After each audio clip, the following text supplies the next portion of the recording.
Well, good afternoon, everybody. I'm glad that you're surviving this extraordinary heat wave. Uh, I'm going to promise you a really interesting talk in our final talk on this conference. It's by Pedro Wrobel, who is Chief Executive of the Guildford and Waverley Borough Councils. Now, Peter is a rare bird. He is someone who has a track record in central government and is now working in local government. So, when I say in central government, his biography includes time in DC or MHCLG, Cabinet Office, the Valuation Office Agency, a Child Support Agency. It goes on and on. A typical high flyer civil servant, but then he moved first of all to Westminster City Council and now the CEO of Guildford Borough Council and Waverley Borough Council. Actually, those two councils are interesting in themselves because they decided a few years ago that they would combine, while remaining separate councils, they would combine their senior management team, which I suspect is rather unusual. But somehow or other, Pedro is managing, I think, to keep both of those balls in the air. Now, as I say, it's a rare bird. This is a very unusual career, as far as I'm aware, but one that is really important, especially with the present government's move towards more devolution to unitary authorities and to a recognition that place makes a difference, and that therefore that one needs to have people who are knowledgeable about central government and how that works in local government, and also vice versa. I suspect that he is, or at least he should be, a pioneer in a stream of people who are making those kinds of career changes. So, with all of that, I'm fascinated to see what he's going to make of our theme today, new government, what's going to happen about evaluation, or what should happen with evaluation. Now, I'm going to ask him to talk for about 30 minutes. There'll then be an opportunity to ask questions. Just to remind you, there's a Q&A box on your Zoom screen. You can type questions into the question box, and you can also upvote those questions that you really want answered. I'm sure we'll have lots of questions. So I'll say over to you, Pedro, but I'm just going to check. Am I screen sharing your slides? Yes, please, Nigel, if that's all right. Right. In that case, there'll be a very short pause while I organize that, and then we'll get going.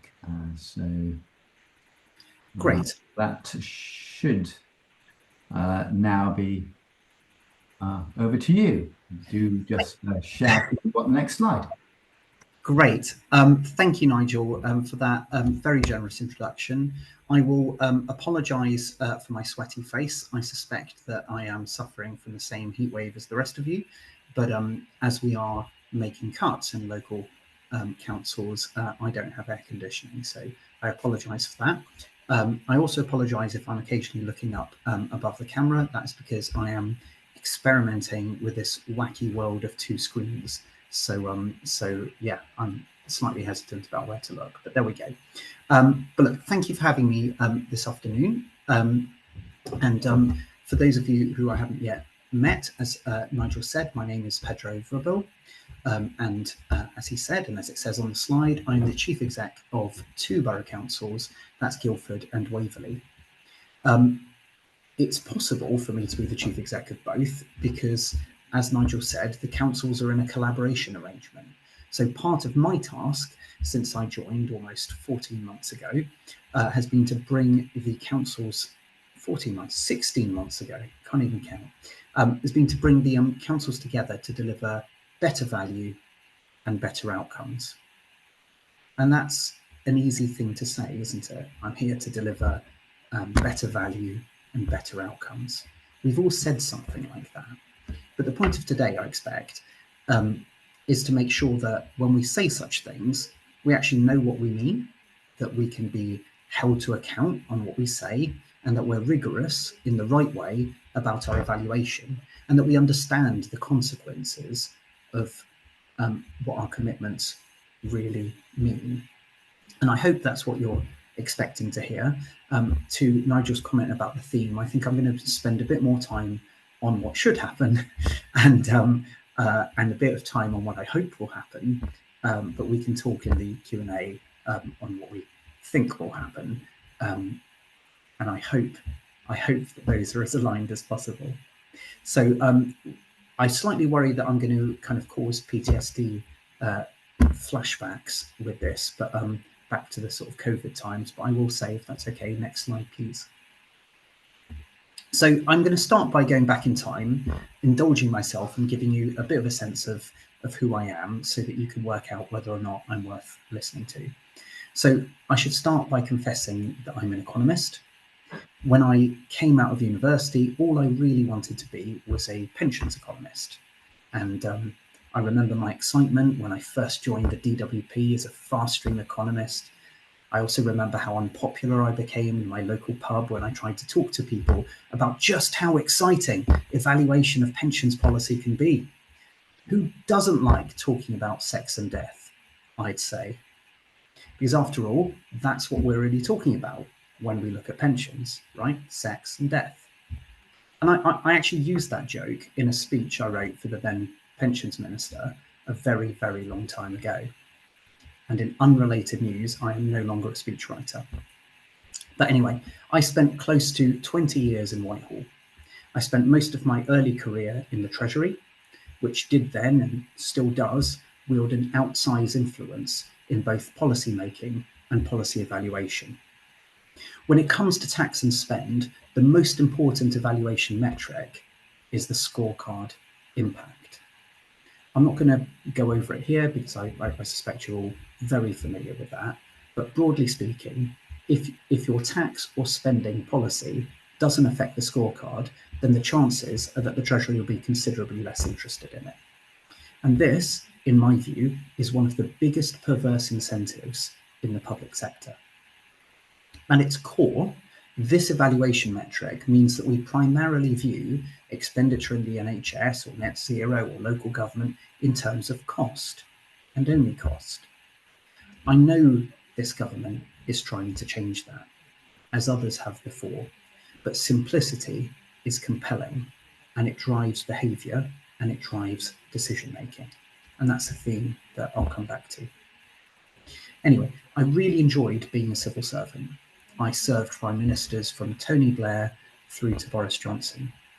I was a ministerial private secretary in the Treasury from the Brown government through to the coalition government, through the 2008 financial crisis, which was really interesting and a huge privilege. I also met my wife there, by which I mean the Treasury, not in a financial crisis, although also in a financial crisis. And just to be clear, she wasn't my wife at the time. I hadn't sort of forgotten her and rediscovered her in a closet or anything. We met there in the sort of heat of the Labour budgets as they were at the time, and we're still together, even though I'm an economist. So anyway, across all those governments, I worked in central departments like the Treasury and the Cabinet Office, and in spending departments like HMRC and what's now MHCLG, but occasionally rearranges those letters in a different acronym. I also worked, as Nigel mentioned, in some government agencies like the Valuation Office and the Child Support Agency. And you know you've been around a bit when all the agencies you work for have now been closed down. So I have now reached those heady heights. But 5 years ago, I decided that I didn't want to be someone who had never set a professional foot outside of Whitehall. And already I could see that lots of my colleagues were like that, and that drives a particular kind of behaviour and a particular perspective, and it's one I didn't want to have. But having spent my entire professional life in Whitehall, I was a bit worried about going too far. So the compromise was that I moved to Westminster City Council. The office was about 200 metres from the Treasury building, so it didn't feel like too big of a leap. And I spent 3.5 years there, which was another privilege, before moving to where I am now as Chief Executive for what turns out to be quite a lot of South West Surrey. But that's enough biography. You're not here for my biography, you're here for my insight, and I'm going to try to give you some of that. So next slide, please. So I've put 6 reflections on this slide. I'm going to pause on this because this is kind of the meat of the matter. And I hope that all of these resonate with most of you. Proximity, for me, really does change your perspective. I wrote here that being closer to communities reshapes your understanding of what good policy and public services look like. That's absolutely true. As a civil servant, I don't think I ever questioned the fact that all policy should be national. We worked in a national policy context. Ministers represent a nation. So it's not just that all policy should be national, all policy needed to be national. The thing is, that's just not true. And it falls apart at the slightest bit of probing. Policy should be national, but it isn't. What is national? Some of it's UK-wide, some of it's Great Britain only, some of it's devolved, so it's already not consistent. But hey, at least some stuff should be consistent, right? Tax policy, for example. But it isn't, because some tax flexibility is devolved. And then what about free ports? What about council tax or business rates? One could argue that the framework is national, but that's not something I think I was conscious of for a long time as a civil servant. What I've really learned from being in local government is that proximity really does change your perspective. The right answer for Guildford isn't necessarily the right answer for Banstead, let alone Cardiff. So that led me to my second conclusion, or reflection, that place matters. And it really does. I'll sort of stay a bit more on this theme. But for example, if we want to achieve national growth, then first we need to achieve local growth. And it seems really obvious, but all growth has to happen somewhere. And all that national growth is the sum of all those decisions taken at local level. So national government has the power to improve that, but it's not by having, for example, 1 million evaluations of 1 million fragmented little growth grants. It's by working with local leaders. Let's go back a bit. There we go. Thanks, Nigel. It's by working with local leaders to understand local systems and helping us to create coherent economic geographies that can then have a clear and coherent pitch for inward investment. I'll come back to that theme too, but right now in Surrey, we have the biggest opportunity for 50 years to get this right. I'm talking about local government reorganisation. We have the opportunity to either recognise the economic and geographical realities of the place at which we live and work and do business, and we can design a new decision-making structure that maximises our chances to contribute to the delivery of the government's 6 missions, or we can draw a random line based on dogma and then complain later down the line that local government isn't delivering. And I know I'm being glib, but there's a real point here. The decisions we make in national government are really consequential, and if we don't see the system-wide impact, then we will miss many of the things that we care most about. And that leads me to my third reflection, that trust and empowerment drive innovation. And they do. One observation, very, very few people I met in the local, in the decision-making cadre while I worked in the civil service had ever worked in local government.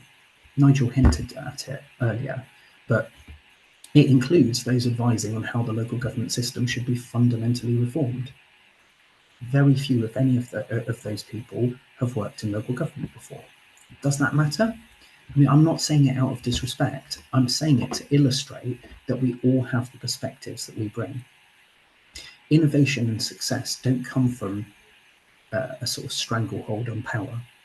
All the best things I've ever had the privilege of being part of achieving in my career have come from collaboration, real collaboration, which comes from trusting and empowering the system around you to deliver for you.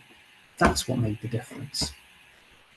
Local government thrives when it's trusted to lead and not just to deliver. I've written that there, and I mean it. So the fourth point there is collaboration beats control. So as I've written there, the best outcomes are achieved when public sector works together and as part of the wider system. The themes are going to be obvious now, but the most basic one is that unless we see the system, we may miss the point. I don't think we always or often heeded this point when I was a civil servant. We thought in our silos, we thought about the overall objective of a particular policy we were trying to deliver, and we thought about how that would work. We didn't necessarily think about all the other influences that would come to bear on that type of decision making at a local level. But it's at the local level that is impossible to mix. We do our best work when we work with our partners and harness our collective strengths to deliver the best possible outcomes for individuals. I'm not saying that we always do that or that we do that well, but it is really clear at local level when that is and isn't happening. So that leads me to my fifth reflection, that systems thinking is essential but rare. No single actor can solve complex problems alone. I know I'm banging the drum now, but whether you're looking at the importance of prevention in health or the value of early intervention in education outcomes, whatever the issue, we need to see the system, not the silo. And we need to work out how to develop and evaluate policy in a way that focuses on outcomes, not outputs. And that is the final point I have there. I remember the impact of the PM's delivery unit during the Blair government. It achieved remarkable things, but also remarkable knock-on consequences. Evaluation drives behaviour, and if you're totally focused on a set of particular outputs that you want to achieve, then everything else kind of can go by the wayside. That's the prioritisation choice that we make. Next slide, please. So I'm going to come on to an oldie but a goodie just to kind of illustrate that. When I was in the Cabinet Office, we had another go around this issue. How do you reduce offending? And, I'm sure you've all seen the sort of, various attempts at various themes around 20,000 more police officers. But I recently read What Would Jeremy Think?, which is the biography of Jeremy Hayward. And I was cheered to realise that the conclusions that I and colleagues reached in 2020 were exactly the same conclusions that John Burt had reached almost 20 years earlier in his review in 2001. In essence, something like 80% of crime is carried out by broadly the same group of 100, 200,000 or so people who cycle around and around that system, the offending. How do you break that cycle? Well, you target those people and you address the particular things that they need as individuals. It's about housing and skills and employment. It's about having a stake in your community. It's about properly addressing the vulnerabilities that people have. But our evaluation, the way we think about policy in Whitehall, almost guarantees that this will not happen. All of the parts of the system that can affect those outcomes, DWP, local authorities, and so on, we're not funded for this, and neither do we enter that equation in reality. And even if we did choose to direct money there, the credit wouldn't come to us. It would go to the MOJ or to the Home Office, neither of whom have all the levers to address the issue. If you have a look at the outcomes that we hold our ministers accountable for, that we hold our permanent secretary accountable for, those are that's where you can kind of see, and I repeat it again, how we evaluate policy drives behaviour. Next slide, please. But the government actually has recognised this, and this is where the hope comes from, right? So we have 6 missions, remember them? But those 6 missions, the act of setting out those 6 missions and being really clear, not what the outputs are, but what the outcomes are that government wants to achieve, that is a really good thing. Systems thrive when we are all aligned on those outcomes, and this is how we do it. All that matters now is, are we going to walk that walk? Next slide, please. And here is a sort of an example of well, that's weird. There should be some maps there on the right, but it doesn't matter. Here's a test of how much we want to kind of walk that walk.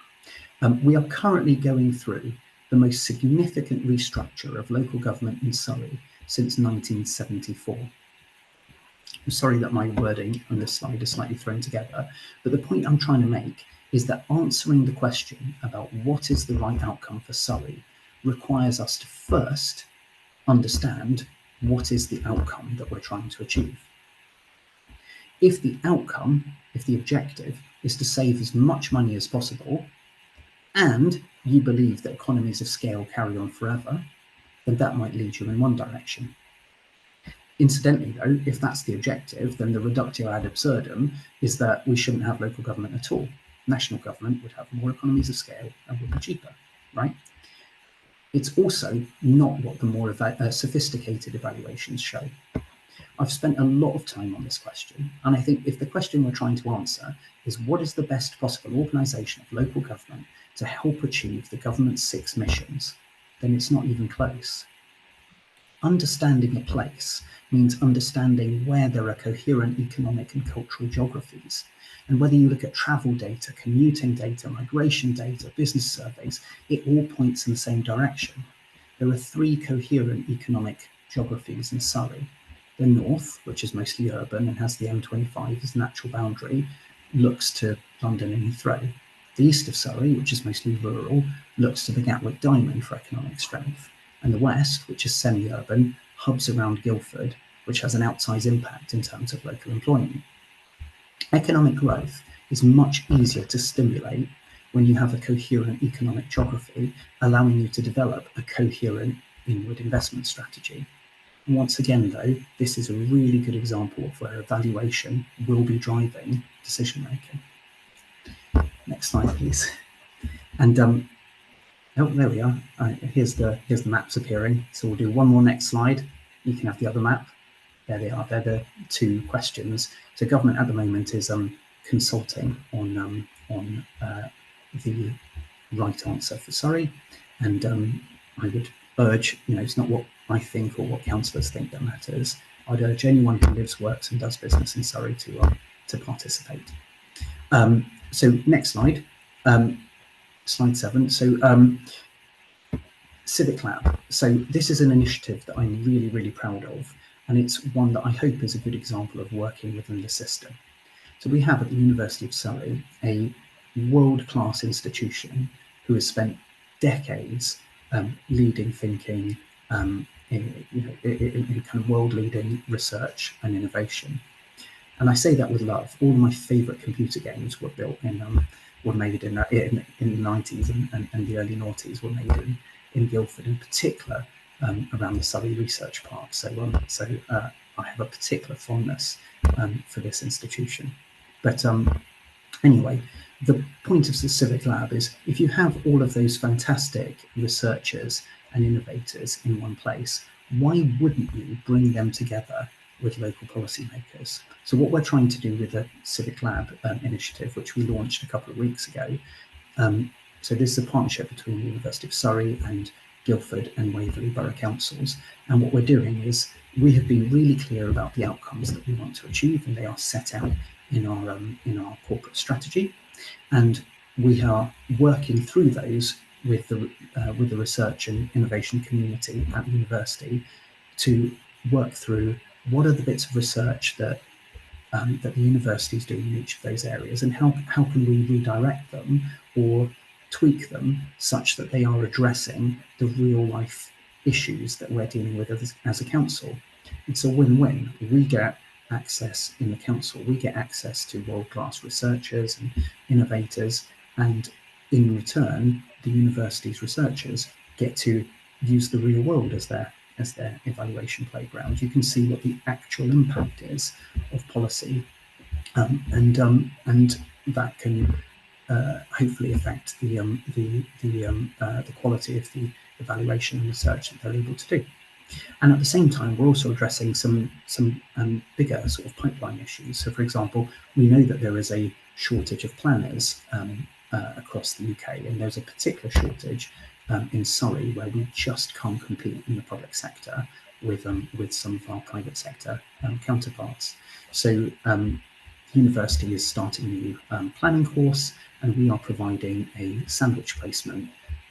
So the idea being that university gets a new course, planners get a new pipeline, they get employed by us, so they get money and real life experience, and we get access to a pipeline of people based in the area who can help to address those issues. So it just feels like an unmitigated win-win, and you only get these things if you try to think about the system and work within it. Next slide, please. And that brings me back to some of those key themes. I'm running out of time, and I'm slightly rehearsing some of the themes, but place really does matter. Everything has to happen somewhere, as I've written there. None of us are the sole influence on any issue, and we shouldn't act like we are.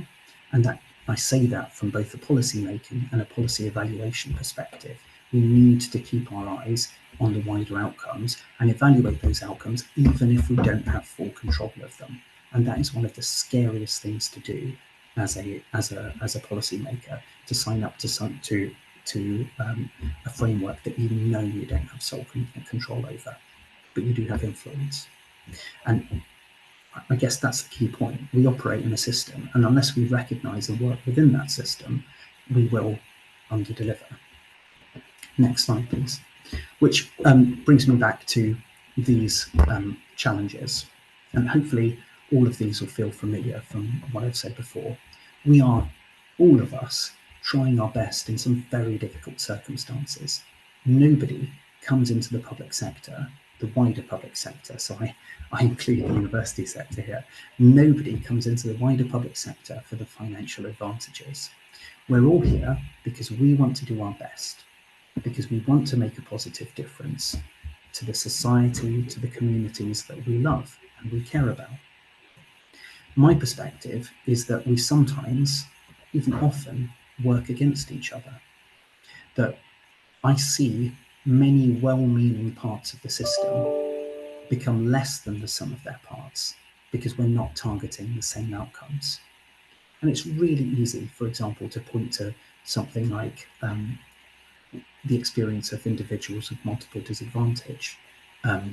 Government's doing some fantastic work around their Changing Futures programme, but it is really sad to see individuals who've had multiple disadvantage who get seen by various parts of the system, none of whom see the individual, all of whom see the symptoms and try to address them in a way that will never succeed because they're not seeing the kind of the bit that sits behind that, the individual. And that's what I mean about seeing the system and working together rather than being sort of well-meaning less than the sum of our parts. So that's why I mentioned I welcome government's 6 missions. I think that's critical to aligning us all to achieving the things that this government really, really wants its legacy to be. But delivering those missions requires focus, and it requires consistency across policy making, across evaluation, and across the system. So my final slide, in my humble perspective, I think there are 5 things that need to change and that I would do to support that. So they are really clear up there on the slide. Let's reset the relationship between national and local government to something that is more empowering and centred around the key outcomes that government genuinely wants to achieve. As I've put there, investing in capability and capacity is critical. It's more than permission that we need. What we need is resources and support, and that doesn't mean literally spending money, but just organising. For example, the local government reorganisation is a really good example of where investment in capability and capacity could make a huge difference to outcomes in one way or another. And that third point about designing for learning, not just accountability, I think is really critical. There is something about a system, the feedback loop really matters. So it's okay to do something wrong as long as we understand what went wrong and we can fix it.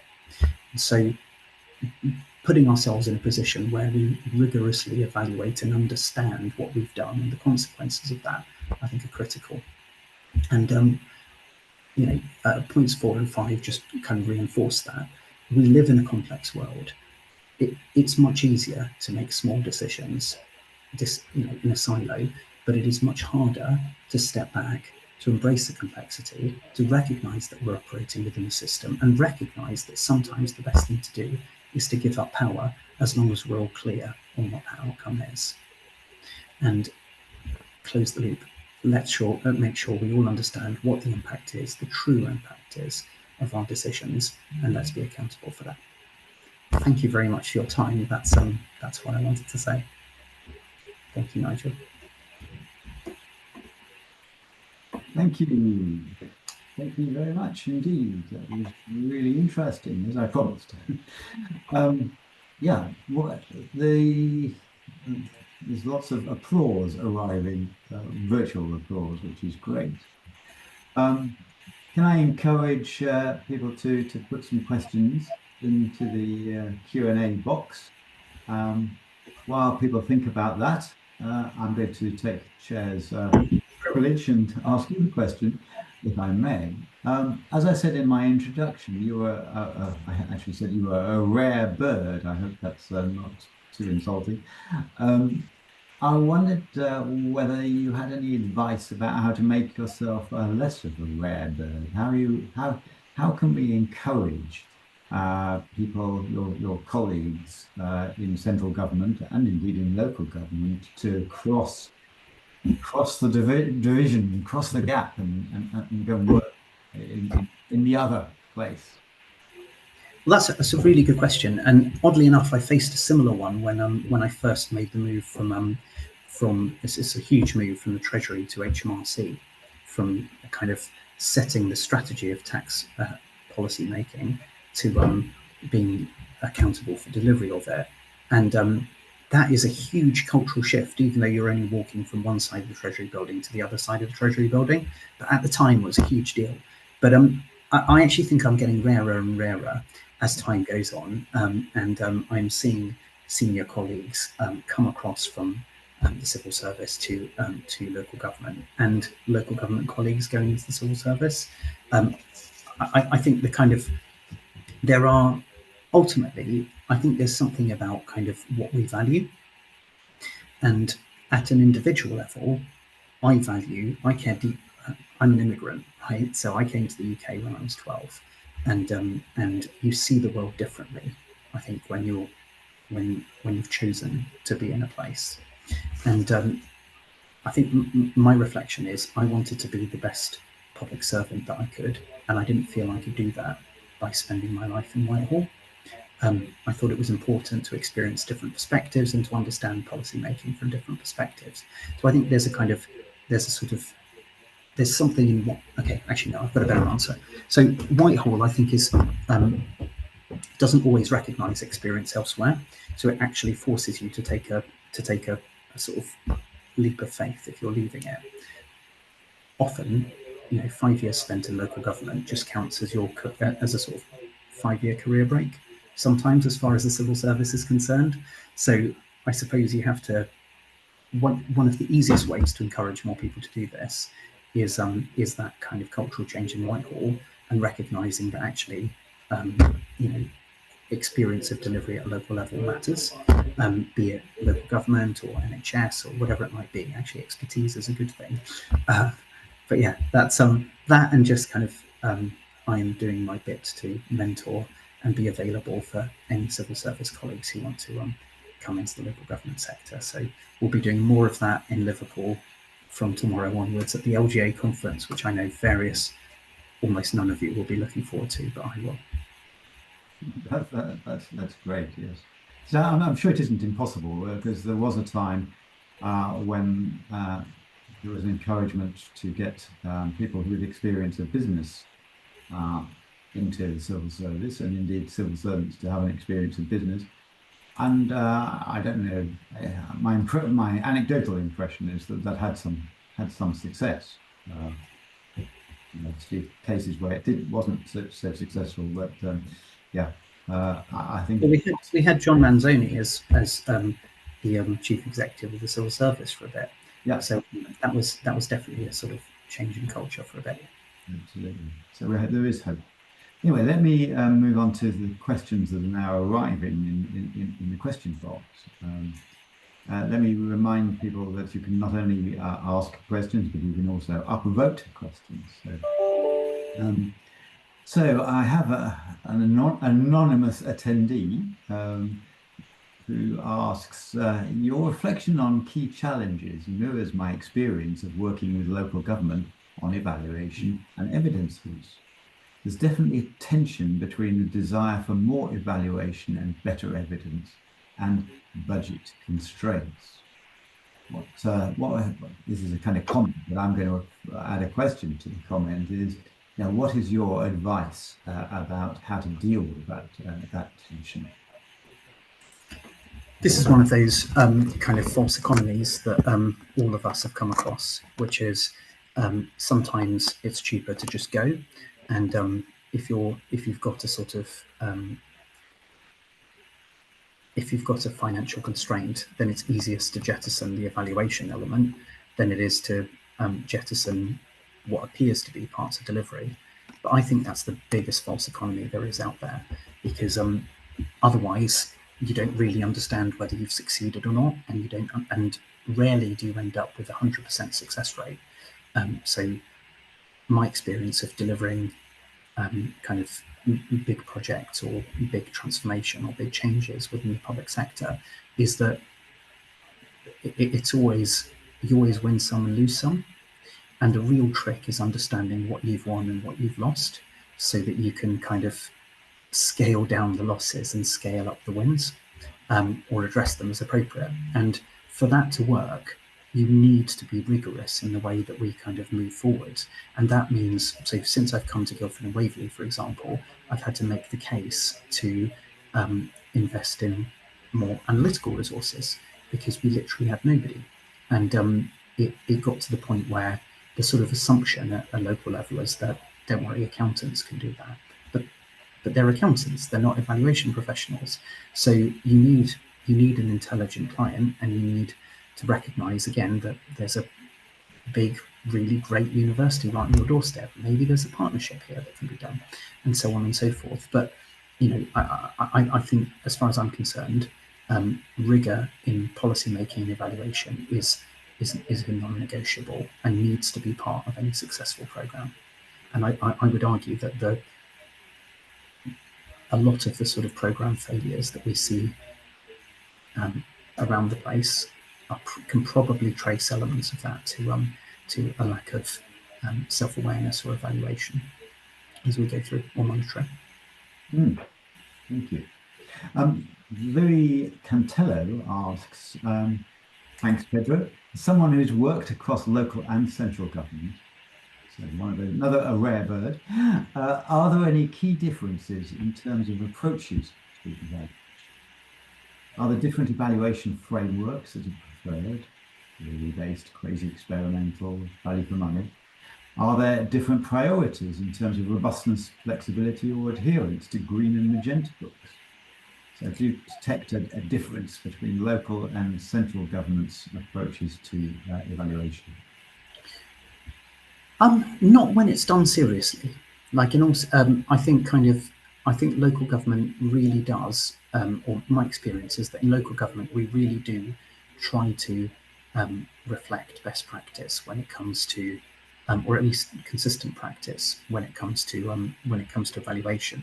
I think the difference is obviously in the scale, in kind of availability of resources, and that's okay though, because it kind of, there's an appropriateness question, isn't there, where whatever you're looking at, you obviously need to sort of, we can't have a sort of a randomized control trial for everything.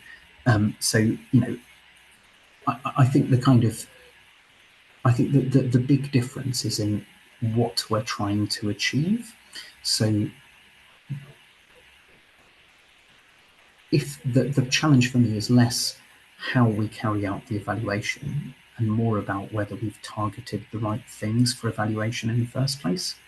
So what is the outcome that whatever it is we're doing is supposed to achieve? Are we just looking at cost savings? Are we trying to change behaviour? What is it?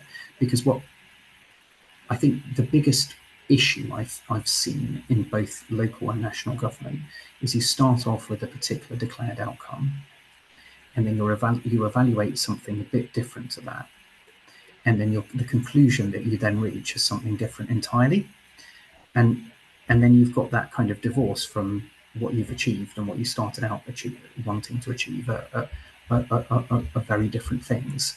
And I think that's where the real kind of challenge for me goes, and that's why I think it's so important that government's got those kind of 6 key missions, because if we can bring everything back to, are we fundamentally achieving one or more of those things with all the decisions that we take, that makes it much easier to kind of direct and prioritize your resources. And I think that's ultimately what we're trying to do in every policy that we make. Let me ask then what's really a tough question, even tougher question. How do you improve the interactions and shared use of knowledge and skills between local and central government? So that's an excellent question. And I think, can I give you an example to bring that to life? So cast your mind back to COVID times. So I remember being in Westminster, and this isn't politically the correct language, but there was that time that Boris cancelled Christmas, or that was the newspaper headline, and the Treasury paid out a business support grant. But the level of business support grants were actually given to local authorities, and the idea was that local authorities would pass those on to businesses in the most appropriate local manner. Makes sense, right? Except that the level of business grant given to each local authority was related to the number of residents in that local authority. Now, I was at Westminster, which had about 240,000 residents. Stoke-on-Trent has about 240,000 residents. So we got the same amount of business support. Stoke-on-Trent has about 1,500 businesses. Westminster has about 80,000 businesses. We see the problem now.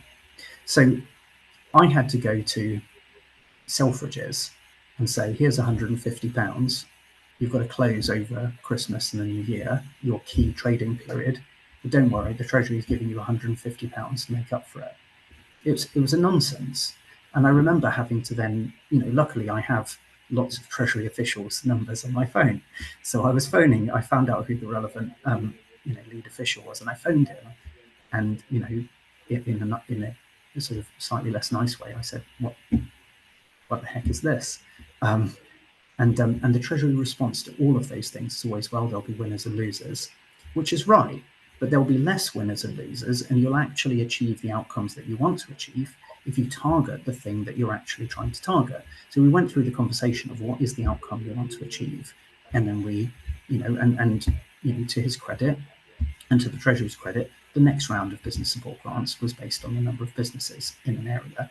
But that is, I offer that as a really small example of the fact that the learning there happened only because I happened to have David's number. And a better way of doing that, I think a key part of NHCLG's role ought to be, or maybe it's the Cabinet Office under Georgia Gould, who was a council leader in next door Camden. She is talking about the importance of listening to local authorities. We have a kind of public service, a new kind of director of public service, Nick, a new director of kind of public service improvement. I think there's an option. There ought to be a sort of local embassy. I don't know how to call it, like a local innovation type of hub where local authorities could, put forward things that we're willing to pilot or try out. Why wouldn't you pilot things in a local area before you make kind of national changes to policy? It's not a thing we make much use of. The Americans are much better at this than we are. But, those sorts of opportunities, I think, are things that we really ought to be open to, and I don't think we are. I can give more examples of this, but I suspect you might want to ask another question. Well, I can't help commenting on your particular example that it's extraordinary that somebody could write a policy that is so self-evidently wrong or silly and get away with it even for one round. And yes, that does suggest to me that there needs to be some kind of piloting or checks or possibly even some participatory involvement with relevant stakeholders before we do our policy making. But that's a whole new question and a whole new topic. So I'll move swiftly on to our next question.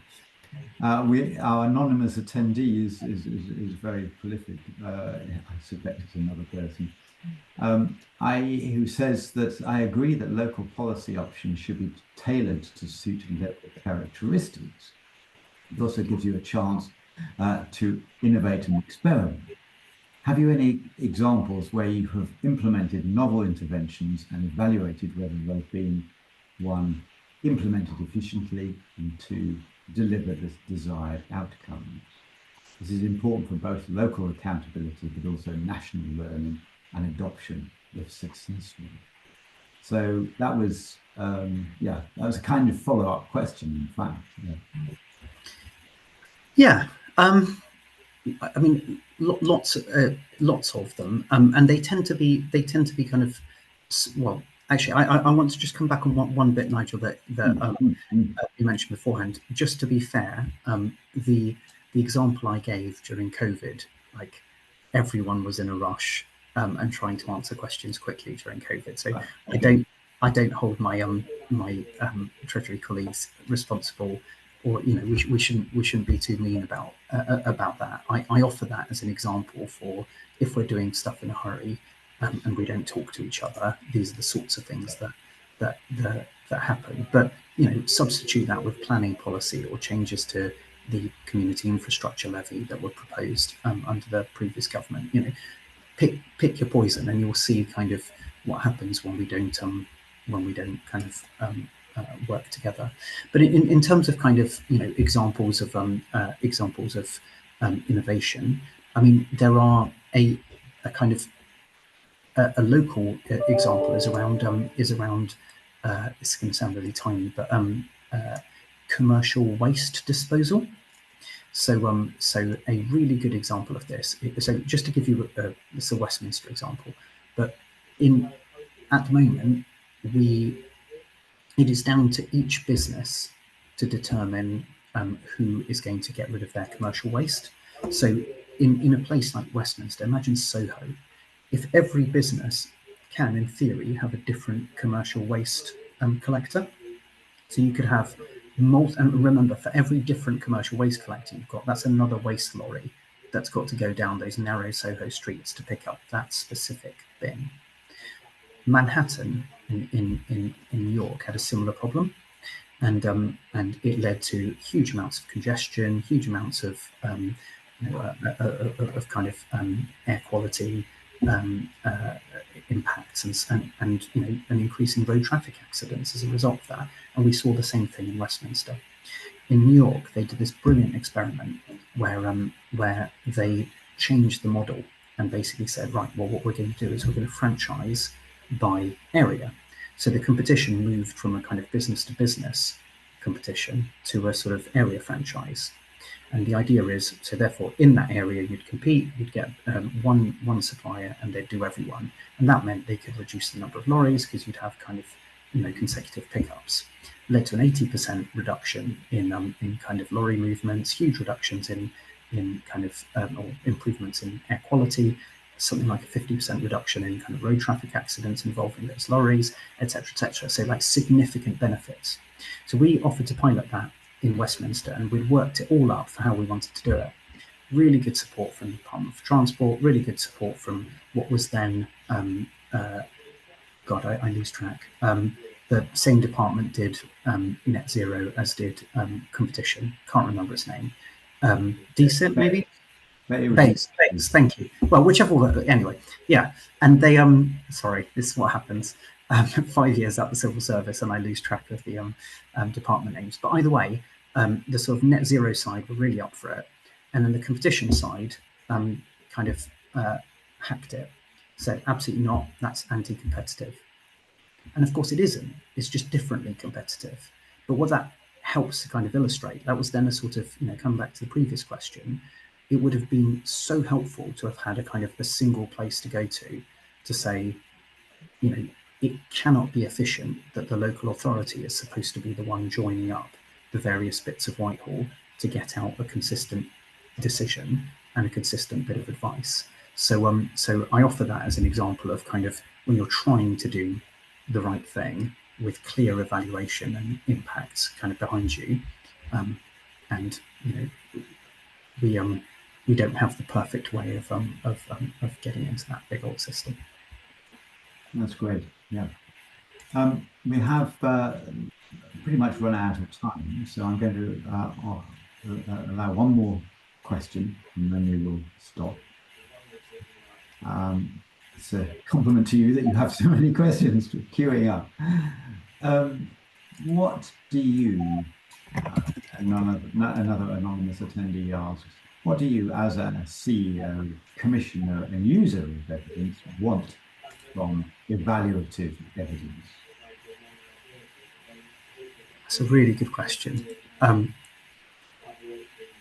I want real clarity about kind of what the outcome is that we're trying to achieve, and I want, this is hard, as complete as possible an understanding of the various impacts in and around that, by which I mean I want to think wider than just what are the things that we have done and what has been the impact of the things that we have done, but a broader understanding of what has that meant for the system around us and what has that meant for the purposes of the outcomes that we're trying to achieve. So a really good example of this is around changing futures, where had a sort of we're part of this in Westminster and we are in Surrey, where we're looking at individuals with multiple disadvantage and what's the best way to kind of harness the system to achieve best outcomes there. I want to understand not just the impacts on those individuals, but what that could mean for changing the way that we operate more broadly, so that you understand the kind of, not just for local authorities, but also for the NHS, for the third sector and so on. So something about the kind of a strategic understanding, not just a specific one, if that makes sense. That's a fantastic way of finishing. Thank you very much indeed. Thank you for your time. Interesting indeed. It's just down to me now to say thank you to everybody. After what has been, I think, a really fascinating and interesting day and educational day. There's been lots of really interesting talks. We started off with Lucy Moore from the Evaluation Task Force, who showed us how much of an impact the ETF has had since it was founded in 2020, and how one can expect that effect to be multiplying because of the way in which they are spreading their wings through training the trainers and other initiatives and their register of evaluations throughout central government. That was followed by Tim Sunderland from Natural England, who argued that we really need to close the gap between evaluation and appraisal, and that is more difficult than it might look because of different cultures in those two areas. But I think the point was reinforced by the other speakers that we really need to have evaluation and appraisal marching hand in hand. And there were even suggestions that we ought to have a profession of evaluation and evaluators and appraisers. I'm not sure that's likely to happen, but I think it reinforces the point that he was making, that these are not two separate things, but should all be intertwined. Andrew went on to argue from ICF, Andrew Jarvis went on to argue that evaluation needed to adapt in the light of new tools, new technologies, new ways of governing. As agile management becomes more more popular, but also more necessary, we need to adapt the ways in which evaluation is carried out to make it continue to make it fit for purpose. And then we've just heard Pedro Wrobel from local government, arguing the case that we need to have evaluation embedded in local government, in central government, and that the two need to talk to each other a great deal more than they do at the moment. So, thank you to those 4 speakers. Thank you also to all those who asked really challenging questions of the speakers. Special thanks to Gail Deason, who's our CECAN Centre Manager, who behind the scenes was making sure it all worked, which it did very effectively, I think. And also to our hosts or chairs for each of the sessions from the CECAN team. I just wanted to mention Andrew Gill, who was really helpful from the Surrey University policy team, really helpful in getting us some speakers. And finally, I'd like to thank all of you, the audience. When we organise these sorts of things, we're never quite sure whether anybody's going to be interested. It turned out that a lot of you were really interested, and I hope you found the day worthwhile. Do keep in touch with CECAN. I'm sure you know how to do that. Our website is cecan.ac.uk. We send out a newsletter at regular intervals, and you can subscribe to that on the website. So I think now is the time for a large and cold drink, and have a wonderful rest of the week. Thanks to all, and bye.